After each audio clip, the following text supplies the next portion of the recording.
Hello दोस्तों, आपका हमारे यूट्यूब चैनल फ्री ऑनलाइन पढ़ाई में स्वागत है। इस वीडियो में हम करेंगे प्रश्न बैंक वर्ष 2020-21 विषय जीव विज्ञान कक्षा 11वीं। इसमें हम आज करने वाले हैं इकाई 3 में जो आपसे 2, 3 और 4 अंक वाले प्रश्न पूछे गए थे, उन सभी प्रश्नों का हल इस वीडियो में देखने वाले हैं, तो वीडियो के साथ बने रहिए। इकाई 3 है जो आपकी, वो उसका नाम है जैव अणु, और इसमें अध्याय 9 और 10 शामिल किए गए हैं। इसमें अंक आने हैं आपको 13 अंक कुल प्रश्न है। इससे पहले हमने ये बहुविकल्प प्रश्न, रिक्त स्थान, सही जोड़ी, एक शब्द और एक वाक्य में उत्तर, ये सभी आपको प्रोवाइड करवा दिए हैं। यदि आपने वो नहीं देखे हैं तो वीडियो की डिस्क्रिप्शन में लिंक दी हुई है, या फिर आप चैनल की प्लेलिस्ट में जाकर वहाँ से सभी वीडियोज़ को देख सकते हैं। तो चलिए 2 और 3, 4 अंक वाले प्रश्नों का हल देखते हैं। इसमें जो आपको प्रश्न दिए गए हैं कि 3 अंक वाले प्रश्न, आर डी एन अंतर, प्रोटीन क्या है, अर्धसूत्री विभाजन, नाभिकीय अम्ल, ये 4 अंक वाले, ये सभी इस वीडियो में देखने वाले हैं।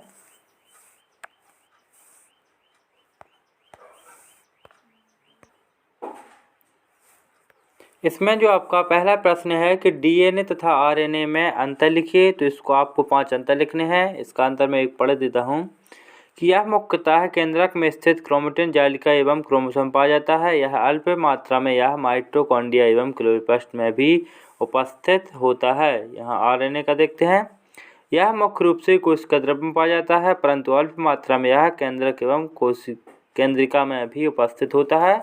नंबर 2, यह पॉलीन्यूक्लियोटाइड के 2 श्रृंखला का बना होता है, यह न्यूक्लियोटाइड्स के 1 श्रृंखला का बना होता है। इस प्रकार आपको ये सभी अंतर याद कर लेने हैं और अपने प्रश्न बैंक में लिख लेना है। अगला देखते हैं। अगला प्रश्न है आपका कि एंजाइम की क्रियाविधि के ताला कुंजी सिद्धांत को समझाइए। तो आपको ये चित्र भी बनाना है। इसमें तो हम सभी एंजाइमों की एक विशिष्ट द्विविमीय संरचना होती है। इसका एक भाग सक्रिय स्थल एक्टिवोसाइट कहलाता है। किसी एंजाइम में एक या अधिक एक्टिवोसाइट हो सकते हैं। यह एक्टिवोसाइट एक ताले की भांति कार्य करते हैं। इसमें क्रियाकारी पदार्थ, इसमें आधारी पदार्थ भी कहा जाता है, एक कुंजी की भांति फिट हो जाता है। एंजाइम के सक्रिय स्थल की वह जगह या बिंदु जहाँ आधारी पदार्थ जुड़ता है उसे सबस्ट्रेट बाइंडिंग साइट कहते हैं। इस प्रकार आपको ये नीचे का उत्तर भी इसी में लिख लेना है। अगला प्रश्न देखते हैं। अगला प्रश्न है आपका कि जीन विनिमय का अर्थ स्पष्ट कीजिए। जीन विनिमय का चित्र सहित वर्णन कीजिए। तो आपको ये चित्र बना देना है इसमें कि अर्धसूत्री विभाजन की प्रोफेज प्रथम पैक्रिन अवस्था में बाइवेलेंट का प्रत्येक गुणसूत्र अर्धगुणसूत्र या क्रोमोडेट्स में विभक्त होकर चतुष्क या टेट्राड का निर्माण कर देता है। इस अवस्था के अंत में समजात गुणसूत्रों के क्रोमोडेट्स कुछ बिंदुओं पर परस्पर चिपक जाते हैं। इस प्रकार आपको ये आंसर भी इसी में ऐड कर लेना है। अगला प्रश्न देखते हैं। अगला प्रश्न है आपका अर्धसूत्री विभाजन के महत्व का उल्लेख कीजिए। तो आपको ये महत्व लिख देना है कि लैंगिक विधि द्वारा जनन करने वाले जीवधारी के जीवन इतिहास में अर्धसूत्री विभाजन एक महत्वपूर्ण एवं तर्कसंगत क्रम है। निषेचन से पहले बनने वाली युग्मकों में गुणसूत्र संख्या आधी हो जाती है।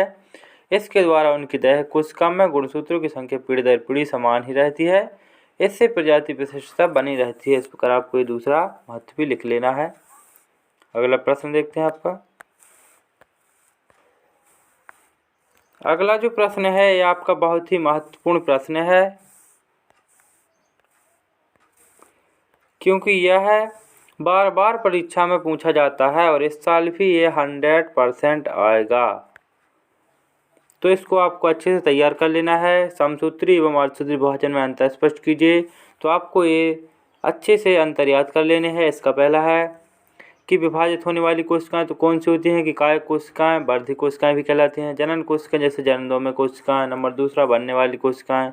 इस प्रकार आपको ये विभाजन संख्या, भूमिका, प्रक्रिया, प्रोफेज, 5 अंतर आपको अच्छे से रट लेना है और यह याद कर लेना है, क्योंकि ये बहुत ही इंटरेस्टिंग क्वेश्चन है और ये IMP भी है। चलिए इसे याद कर लीजिए आप। अगला प्रश्न देखते हैं। फिर आपसे जो अगला प्रश्न पूछा गया था कि एंजाइमों के विशिष्ट गुणों की विवेचना कीजिए। तो आपको इनमें एंजाइमों के विशिष्ट गुण लिखने हैं। जैसे कि विशिष्टता, एंजाइम केवल एक निश्चित प्रकार के पदार्थों पर ही अपना प्रभाव डाल सकता है। जैसे पेप्सिन केवल क्या करता है, प्रोटीन को पचाने की क्रिया में भाग लेता है। इष्टतम पीएच, तो एंजाइम एक विशिष्ट पीएच मान पर ही कार्य करते हैं। अधिकांश एंजाइमों के लिए पीएच 7 उदासीन माध्यम होता है, अनुकूल होता है, लेकिन कुछ अम्लीय माध्यम जैसे पीएच 2.0 पर पेप्सिन एंजाइम तथा कुछ क्षारीय माध्यम जैसे पीएच 8.5 पर ट्रिप्सिन एंजाइम क्रियाशील रहते हैं। इसी प्रकार आपको इष्टतम तापमान, उत्क्रमणीयता चारों लिख देने हैं। एंजाइमों की गुण इन्हें अच्छे से तैयार भी कर लेना है। अगला प्रश्न है आपका कि एंजाइम के महत्व पर प्रकाश डालिए। तो एंजाइम्स हमारे जीवन में बहुत महत्व हैं। इनके कुछ प्रमुख महत्व निम्न प्रकार हैं। जैसे कि जैव रसायनों का विश्लेषण, कुछ एंजाइमों का प्रयोग रसायनों के विश्लेषण में किया जाता है। जैसे यूरिएज, रक्त में उपस्थित यूरिक अम्ल की मात्रा ज्ञात करने में, सुक्रोज की उपस्थिति ज्ञात करने में, रक्त समूह में परिवर्तन। तो वैज्ञानिकों के अनुसार रक्त के RBCs में उपस्थित सभी विशिष्ट एंजाइमों के विघटन से रक्त समूह A तथा B रक्त समूह O में बदले जा सकते हैं। इस प्रकार आपका ये घाव का भरना भी है इसका महत्व है। फल के रस उत्पादन में त्वचा के बालों का हटना या हटाना। तो पैंक्रियाटिक एंजाइम की मदद से चमड़ा उद्योग में काम आने वाली त्वचा को बाल रहित किया जाता है। इस प्रकार आपका ये एंजाइमों के महत्व हो जाएंगे, इन्हें भी आप तैयार कर लीजिए। इसी प्रकार आपका अगला प्रश्न है कि संतृप्त बसीय अम्ल से आप क्या समझते हैं और असंतृप्त बसीय अम्ल में अंतर। ये आपको दोनों एक ही आंसर में लिख देने हैं।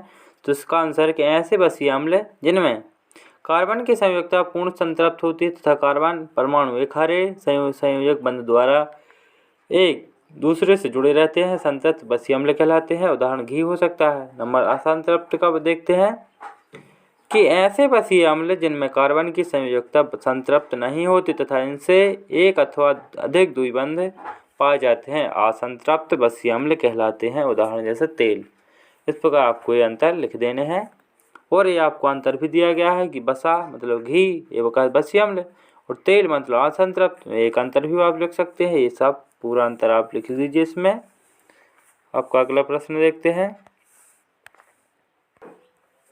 अगला प्रश्न है आपका जीव शरीर में प्रोटीन के कार्यों पर प्रकाश डालें। मतलब आपको प्रोटीन के कार्य लिखने हैं। यदि मैं इन सभी प्रश्नों को पढ़ूंगा तो वीडियो बहुत ज़्यादा लंबा हो जाएगा, इसीलिए मैं इनको नहीं पढ़ रहा हूं। आप इन्हें अच्छे से लिख लीजिए। एंजाइम, वाहक कैरियर, ग्राही रिसेप्टर, हार्मोन्स, संकुचनशील प्रोटीन, एंटीबॉडीज। इस प्रकार आपको सभी तैयार कर लेने हैं। अगला प्रश्न देखते हैं। इसी प्रकार आपका अगला प्रश्न है कि एंजाइमों के गुण लिखना है। ये आप चारों लिख दीजिए।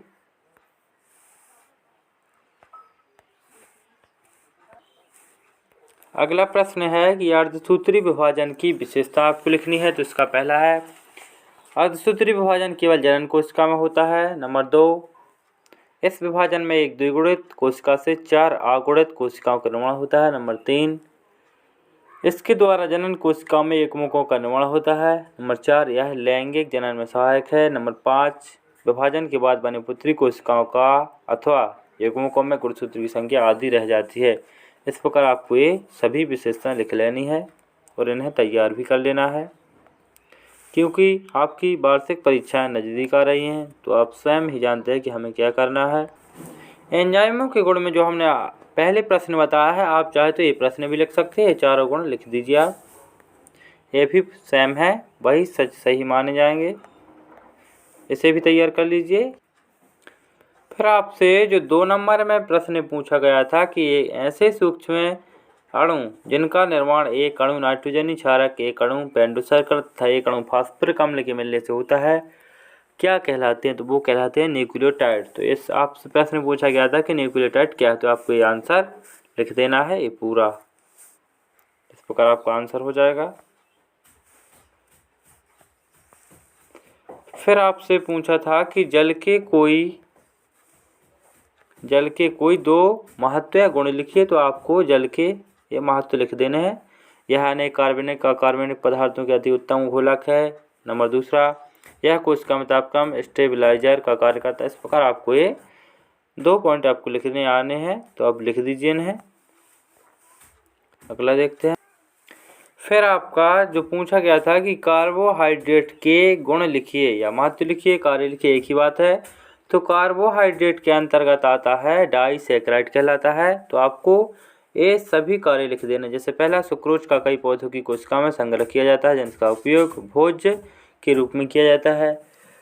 नंबर 2 है कि लैक्टोज नामक डाइसैकेराइड बच्चों को एवं मरीजों का प्रमुख भोजन है। इस प्रकार आपको एक कार्बोहाइड्रेट के जगह पर डाइसैकेराइड के गुण लिख देना है, क्योंकि कार्बोहाइड्रेट ही डाइसैकेराइड कहलाता है या सैकेराइड कहलाता है। तो आप समझ गए होंगे कि आपको क्या करना है, कौन सा लिखना है। फिर आपसे अगला प्रश्न पूछा गया था कि प्रोफेज प्रथम की अवस्था में केंद्रक में क्या परिवर्तन होता है। तो ये लिख देना है आपको कि केंद्रक का आयतन क्या होता है, बढ़ जाता है। क्या लिखना है इसको, आयतन बढ़ जाता है केंद्रक का।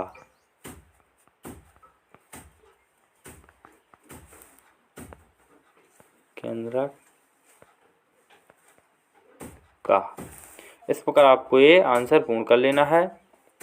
इस तरह आपसे इकाई 3 में 2, 3 और 4 अंक वाले प्रश्न पूछे गए थे। उन सभी प्रश्नों का हल आपने देखा है। तो यदि आपको हमारा वीडियो पसंद आया हो तो वीडियो को लाइक करें, क्योंकि लाइक करने से हमें हौसला मिलता है कि हम अन्य वीडियो डालें। यदि आप लाइक नहीं करते हैं तो हमारा हौसला कमज़ोर हो जाता है, इसीलिए हम वीडियो नहीं डाल पाते हैं। तो प्लीज़ वीडियो को लाइक कीजिए तथा चैनल को सब्सक्राइब करें, और भी ऐसे ही अन्य वीडियो देखने के लिए। और इस वीडियो को अपने सभी दोस्तों में शेयर करें ताकि उनकी भी हेल्प हो सके।